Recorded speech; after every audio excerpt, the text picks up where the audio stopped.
খুলনা নগরীর খানজাহান আলী থানাধীন মিরেরডাঙ্গা এলাকায় প্রায় ৮২ একর জমির উপর প্রতিষ্ঠিত অ্যাজাক্স জুট মিল ২০১৫ সালে মিলটি দখল করে নেয় খুলনা ৩ আসনের সাবেক সংসদ সদস্য এবং সাবেক শ্রম ও কর্মসংস্থান প্রতিমন্ত্রী বেগম মন্নুজান সুফিয়ান।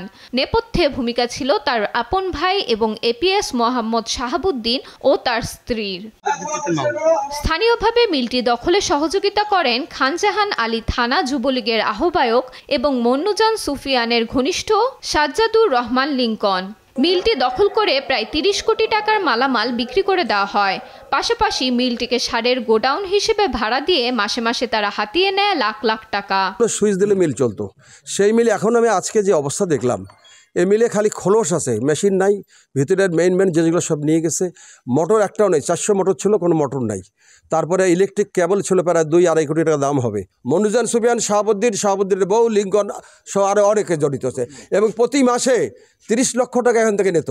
সেই 30 লাখের মধ্যে মন্নুজান সুফিয়ান নিত 10 লাখ, শাহাবুদ্দিন নিত 5 লাখ, বাকি অন্যখানে যাইতো।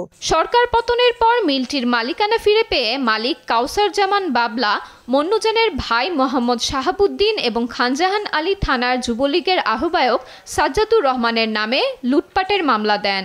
দখল ও লুটপাটের অভিযোগ তদন্তে এরই মধ্যে 6 সদস্যের একটি কমিটি করেছে নির্বাহী ম্যাজিস্ট্রেট। অ্যাজাক্স জুট মিলসের পক্ষ থেকে আমাদের কার্যালয়ে একটা আবেদন দেওয়া হয় যে ওনার জুট মিলটা দীর্ঘদিন ধরে বন্ধ, উনি এটা ইনভেন্টরি করাতে চায়। তো তার প্রেক্ষিতে জেলা প্রশাসক স্যার আমার নেতৃত্বে 6 সদস্যের একটা কমিটি করে দিয়েছেন। তো আমরা কমিটি আসলে প্রাথমিকভাবে আজকে এই জিনিসটা দেখতে আসছি। জুট মিলটি দখল করে গোডাউন হিসেবে ব্যবহার করায় অনেক শ্রমিক হারান কর্মসংস্থান। তাই দখলদারদের বিরুদ্ধে দ্রুত কঠোর শাস্তি নিশ্চিতের দাবি শ্রমিক ও এলাকাবাসীর। নিউজ ডেস্ক, দেশ টিভি।